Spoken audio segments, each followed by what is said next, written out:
नमस्कार, स्वागत है आपका हिमाचल आज तक के चैनल पर। मैं शहनाज भाटिया आपके मध्य फिर हाजिर हुई हूं आज की ताजा खबरों के साथ। कुनिहार कुन्नी मार्ग पर खतरा, 2 जगह सड़क धंसी, हादसे की आशंका, लोक निर्माण विभाग से कार्रवाई की मांग। 102 वर्ष पूरा होने पर जोगिंद्रा बैंक का विस्तार, अर्की, कुनिहार और जयनगर शाखाएं होंगी शिफ्ट। अर्की में पेंशनर्स महासंघ की बैठक में लंबित देय और मेडिकल बिलों के भुगतान का मुद्दा उठाया। सिविल अस्पताल अर्की में विश्व स्तनपान सप्ताह के तहत कार्यक्रम आयोजित। गोयला में 7 अगस्त को पशुपालकों के लिए जागरूकता एवं टीकाकरण शिविर। हिमाचल में जीप योग्य और एम्बुलेंस सड़कों के लिए पहली बार बने एक समान नियम। हिमाचल में जॉब ट्रेनी मेडिकल ऑफिसरों को बड़ी राहत, वेतन 60,000 रुपए हुआ प्रति माह। भारी बारिश और भूस्खलन से सिरमौर में 19 सड़कें बंद, बहाली का काम जारी। हिमाचल में बनेंगे 15 म्युनिसिपल शेयर्ड सर्विस सेंटर, एक ही जगह मिलेगी नगर सेवाएं। मानसून सत्र से पहले शिक्षा विभाग अलर्ट, विभाग ने सभी संबंधित शाखाओं को अपडेट सूची भेजने के दिए निर्देश। 2027 चुनावों पर सीएम सुक्खू का बड़ा दावा, भाजपा की सीटें 28 से कम आने की कही बात। हिमाचल में 10 लाख परिवारों के लिए नई स्वास्थ्य बीमा योजना की तैयारी। क्या रहेंगे सोने चांदी के दाम व अन्य समाचार। अब समाचार विस्तार से। अर्की के कुनिहार कुन्नी पुल मार्ग पर 2 खतरनाक स्थान लोगों के लिए हादसे का कारण बने हुए हैं। स्थानीय लोगों का आरोप है कि एक स्थान पर सड़क अंदर से खोखली हो चुकी है, जबकि दूसरे स्थान पर डंगा निर्माण के लिए बनाया गया रास्ता खुला छोड़ दिया गया है और कोई चेतावनी बोर्ड भी नहीं लगाया गया है। ग्रामीणों ने विभाग से जल्द सुरक्षा उपाय करने की मांग की है। वहीं अधिशासी अभियंता लोक निर्माण विभाग अर्की इंजीनियर कृष्णकांत चौहान ने कहा कि यह मामला उनके संज्ञान में नहीं था, लेकिन इसे शीघ्र दुरुस्त कर दिया जाएगा। जोगिंद्रा सहकारी बैंक ने 102 वर्ष पूरे होने पर विस्तार की नई रणनीति की घोषणा की है। बैंक अध्यक्ष मुकेश शर्मा ने बताया कि ग्राहकों की सुविधा के लिए अर्की, कुनिहार और जयनगर शाखाओं को मुख्य मार्ग के समीप स्थानांतरित किया जाएगा। उन्होंने बताया कि वर्ष 2025-26 में बैंक का शुद्ध लाभ बढ़कर 21 करोड़ 58 लाख रुपए पहुंच गया है, जबकि जमा राशि और ऋण वितरण में भी वृद्धि दर्ज की गई है। अर्की में भारतीय राज्य पेंशनर्स महासंघ की बैठक में पेंशनरों ने सरकार पर वादा पूरा न करने का आरोप लगाया। बैठक में जनवरी 2016 से जनवरी 2022 के बीच सेवानिवृत्त कर्मचारियों की 40% देय राशि, जीआईएस और लंबित चिकित्सा बिलों के भुगतान की मांग उठाई गई। महासंघ ने 15 दिन में भुगतान न होने पर कानूनी कार्रवाई की चेतावनी दी। इस दौरान सेवानिवृत्त कर्मचारी खेमराज शर्मा ने महासंघ की सदस्यता ग्रहण की, जिनका सदस्यों ने स्वागत किया। विश्व स्तनपान सप्ताह के तहत सिविल अस्पताल अर्की में गर्भवती एवं धात्री माताओं के लिए जागरूकता कार्यक्रम आयोजित किया गया। कार्यक्रम में विशेषज्ञों ने माताओं को जन्म के 1 घंटे के भीतर स्तनपान शुरू करने, पहले 6 माह तक केवल मां का दूध देने तथा शिशु का समय पर टीकाकरण के महत्व की जानकारी दी। साथ ही स्तनपान में जुड़ी भ्रांतियों को दूर करते हुए मां और शिशु के बेहतर स्वास्थ्य के लिए जागरूकता लगाया गया।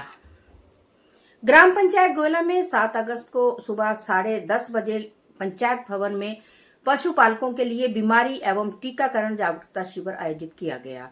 शिविर में पशुओं की बीमारियों की रोकथाम, टीकाकरण और पशुधन की देखभाल संबंधी जानकारी दी जाएगी। पशु चिकित्सक डॉक्टर अंकित शर्मा ने सभी पशुपालकों को शिविर में भाग लेने की अपील की है। प्रदेश सरकार ने जीप योग्य और एम्बुलेंस संपर्क सड़कों के निर्माण, प्रमाणन और रखरखाव के लिए नए दिशा निर्देश अधिसूचित किए हैं। इस व्यवस्था के तहत दूर दराज गांवों तक सुरक्षित सड़क संपर्क सुनिश्चित किया जाएगा। नई नीति में सड़क चौड़ाई, सुरक्षा, जल निकासी और रखरखाव के स्पष्ट मानक तय किए गए हैं। मुख्यमंत्री सुखविंदर सिंह सुक्खू ने कहा कि इससे सड़क सुरक्षा बढ़ेगी और लोगों को स्वास्थ्य, शिक्षा व अन्य आवश्यक सेवाओं तक बेहतर पहुंच मिलेगी। प्रदेश सरकार ने जॉब ट्रेनिंग मेडिकल ऑफिसर के मासिक वेतन में 78% की ऐतिहासिक बढ़ोतरी की है।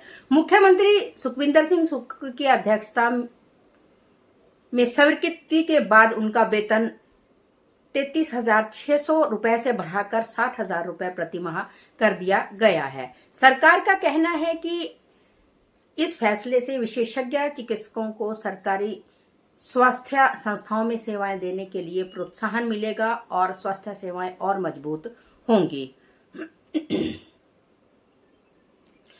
लगातार बारिश और भूस्खलन के कारण पीडब्ल्यूडी मंडल संगड़ाह के तहत 19 सड़कें यातायात के लिए बंद हो गई हैं। कई स्थानों पर मलबा और पत्थर गिरने से सड़क संपर्क प्रभावित हुआ है। विभाग ने मशीनरी तैनात कर बहाली कार्य शुरू कर दिया है। प्रशासन ने लोगों से मौसम और सड़क की स्थिति की जानकारी लेकर ही यात्रा करने की अपील की है। प्रदेश सरकार शहरी प्रशासन को आधुनिक और पारदर्शी बनाने के लिए 15 म्यूनिसिपल शेयर्ड सर्विस सेंटर स्थापित करेगी। इन केंद्रों में संपत्ति कर प्रमाण पत्र, अनुमतियां, शिकायत निवारण और अन्य नगर सेवाएं एक ही छत के नीचे उपलब्ध होगी। सरकार का कहना है कि इससे लोगों को बेहतर, तेज और सुविधाजनक सेवाएं मिलेगी तथा नगर निकायों की कार्यप्रणाली अधिक प्रभावी बनेगी। हिमाचल प्रदेश विधानसभा के 21 अगस्त से शुरू होने वाले मानसून सत्र से पहले उच्च शिक्षा विभाग ने सभी संबंधित शाखाओं को अलर्ट रहने के निर्देश दिए हैं। विभाग ने रिक्त पदों, भर्तियों, तबादलों, पदोन्नति, नियमितीकरण और निर्माण कार्यों सहित विभिन्न मामलों के अद्यतन रिपोर्ट 7 अगस्त तक उपलब्ध कराने को कहा है, ताकि विधानसभा में उठने वाले सवालों के जवाबों के लिए पूरी तैयारी की जा सके। मुख्यमंत्री सुखविंदर सिंह सुक्खू ने 2027 के विधानसभा चुनावों को लेकर दावा किया है कि हिमाचल में भाजपा की सीटें 28 से भी कम रहेंगी। उन्होंने कहा कि भाजपा के कई मौजूदा विधायक दोबारा विधानसभा नहीं पहुंच पाएंगे। सीएम ने बिहार की राजनीति का जिक्र करते हुए कहा कि वहां नेतृत्व परिवर्तन के बाद भाजपा का ग्राफ गिरना शुरू हो गया है। मुख्यमंत्री सुखविंदर सिंह सुक्खू ने घोषणा की है कि प्रदेश सरकार गरीब परिवारों के लिए नई स्वास्थ्य बीमा योजना लाने जा रही है। इस योजना के तहत करीब 10 लाख परिवारों को 10 लाख रुपए तक का स्वास्थ्य बीमा बहुत कम प्रीमियम पर उपलब्ध करवाया जाएगा। सरकार का दावा है कि इस तरह की सुविधा देने वाला हिमाचल प्रदेश का पहला राज्य बनेगा।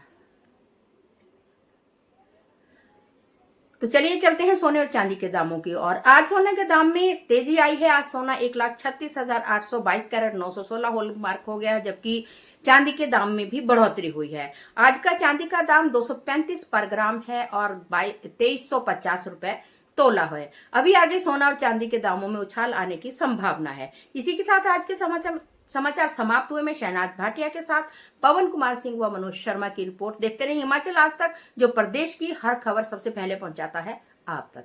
जय हिंद, जय हिमाचल।